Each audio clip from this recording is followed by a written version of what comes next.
Recently, a number of police units and federal agencies in America, specifically the FBI and the DEA, have come to similar conclusions as I have with polyethylene and its problems with backspace deformation and overall durability. The FBI and the DEA have even come to develop a joint helmet protection standard that includes backspace deformation in its requirements. And this really looks like my critical impression of polyethylene has been largely corroborated, despite the foaming internet comments that repeatedly insist that I waste armor and am doing it wrong. To that end, these agencies have taken a step back from their polyethylene Team Wendy helmets and opted to purchase a lid that claims to push the limits of legacy Kevlar material. This Kevlar helmet is produced by the relatively unknown in America German company Busch Protective and is in widespread use in Europe. Today I'm going to test a pair of the famous and distinctively angular Team Wendy ballistic helmets against a pair of Busch Protective AMPs to try and discover why the FBI and many others decided to make this switch to Edwin Busch's product. This test will be the first to feature a 3D printed head surrogate with a clay skull in order to make a measure of backspace and energy transfer besides what is residually left from the deformation of the actual helmet. It won't, however, be used for some of the hits testing for outright penetration.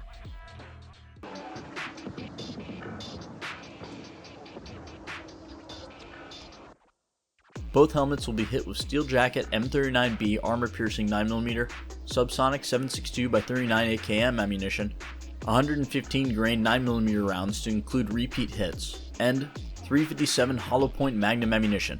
Most shots will be measured using a chronograph. Some of these shots will be shown out of the order they were taken in order to help with presentation. First thing to get out of the way is the 9mm steel ammo. Polyethylene helmets equipped with dynama, like the Ops Core or IHPS, are able to stop steel pistol ammunition.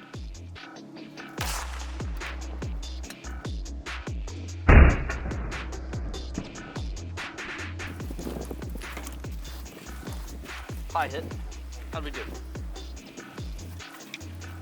Penetration. Okay. Yeah. The Team Wendy must be made of a weaker polyethylene because it failed to stop this round.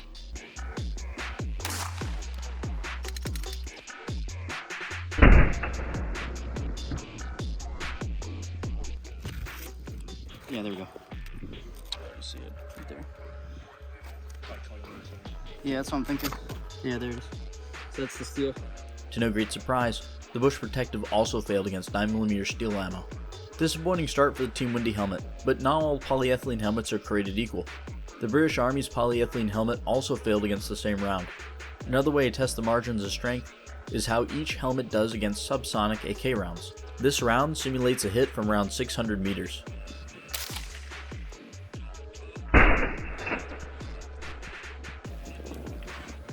Oh god. Oh, yo. Okay, we're starting to get some results now. Was that a penetration or? No, you'll know if it's penetration. It'll go right through that clay head. Yeah, it's close. Look at the energy, man. This is interesting, actually. The Team Wendy indeed manages to stop the round, although there is some significant, though not fatal, energy transfer into the head, as evidenced by the ripped helmet pads and clay deformation.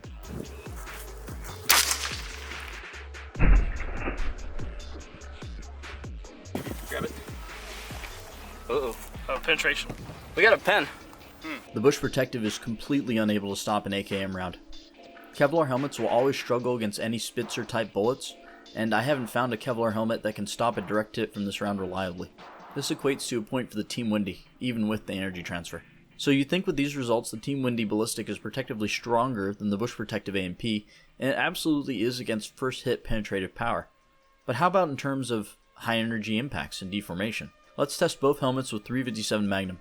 First with the Busch Protective helmet.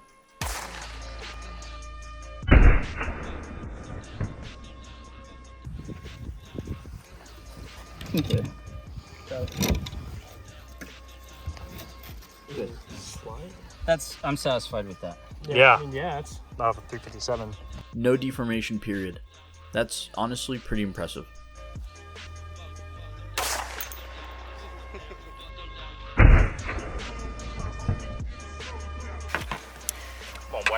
Alright, see, I can feel the clay sticking. The Team Wendy, on the other hand, has an increased amount of deformation by comparison. Even with the padding, the clay suggests a head injury will occur, though the hit is absolutely survivable. If I hit the Team Wendy helmet with 44 Magnum, I think the results would be unacceptable. 357 was just what I had on hand at the moment. So far, everything has been pretty routine. However, with that new joint testing standard comes some new tests, specifically edge hits.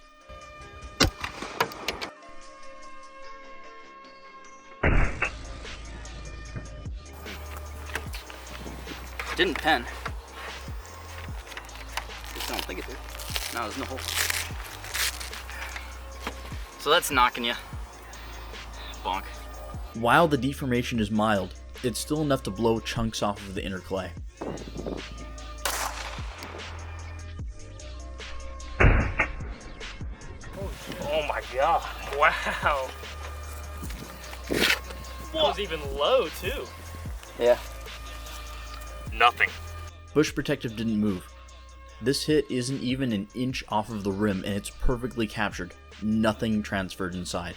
I used a lightweight Marine Corps Kevlar helmet as a control to see if another Kevlar helmet could survive edge hits.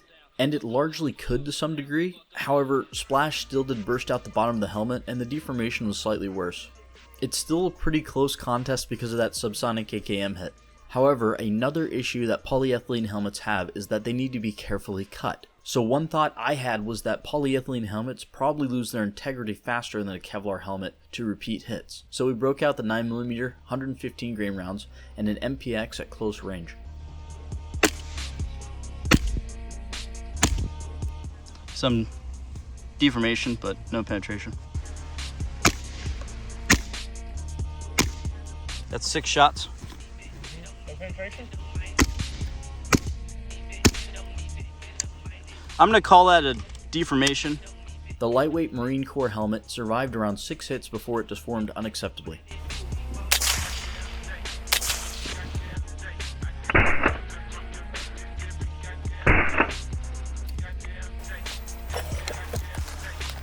Not yet, but the deformation's bad. Deformation.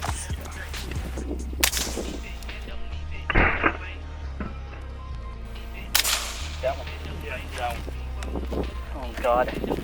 Yeah, I mean the deformation kind of, look, Kind of negates what you're doing. yeah. Yeah, it kind of negates whether or not. It doesn't matter, you it's bend or done. not. It's done. dead. You're dead. I did a poor job of recording this, but for comparison, the Team Wendy can take around 4 9mm shots to the same area before it deforms fatally. I kept shooting it to see if any rounds would break through, and although none did, the helmet was completely inverted after just 6 rounds.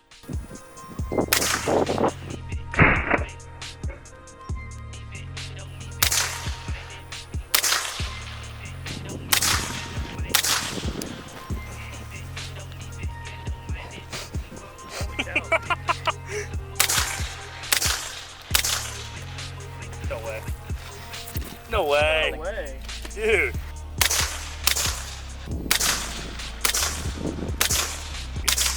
That one went through. There went, finally. I think only that last one went through as well. Roger. This ad hoc test is where the Busch helmet won me over.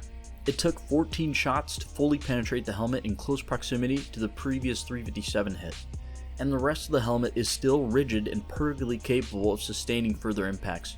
It didn't even really deform. The durability of the helmet is insane. I might follow up this testing with more extreme high energy impacts later. So things are not quite cut and dry. Objectively, what helmet is better? It depends on what you need the helmet for. The Busch Protective A&P meets the joint standard, and the Team Wendy falls short because of deformation and edge hits. The A&P also has amazing resilience against multiple strikes, but the Team Wendy Ballistic is able to protect from a few threats that the Busch Protective A&P would outright fail against. In a military setting, where rifle hits from long distance are more of a concern, it makes sense to use the Team Wendy or an even stronger polyethylene helmet like an ECH or an Ops Core that can actually stand up to steel projectiles. Where pistols are expected, like in a law enforcement setting, it makes more sense to use the Busch Protective helmet. But these are pretty arbitrary scenarios. You'd be pretty well off of either helmet in war or law enforcement scene. Frustratingly, I've yet to test a helmet that meets my trifecta. One that will stop steel projectiles, not deform unacceptably against high energy hits, and also being comfortable and modular. I'm still also looking for a truly rifle rated helmet. Just haven't found one yet. Anyway, the AMP helmet isn't intended to be sold on civilian markets, but Safariland sells them commercially in the US for $1,500. They might not be on there too long after they sell out, as German defense companies generally have different opinions and laws regarding civilian sales. The Team Wendy helmets go for around $1,350 comparatively. Another way to break it down is by comparing other helmets made of the same materials. In the polyethylene hierarchy, the Team Wendy falls somewhere in the lower end. Better than the British Army helmet, but either on par or maybe slightly worse than the IHPS. This is because it failed to stop steel core ammo while still being more expensive than other helmets. A surplus ECH is probably around half the price. On the other hand, in the Kevlar hierarchy, the Busch Protective is one of the best Kevlar helmets I've tested so far. It's a bit expensive, but has comfort, modularity, and the highest degree of physical protection I've ever seen in a Kevlar helmet. Despite the supposed obsolescence of Kevlar, this helmet is still an improvement on the material. And that's all I've got. If you're wondering about my Discord channel, I've made it Patreon access only. Thank you so much for watching. Goodbye.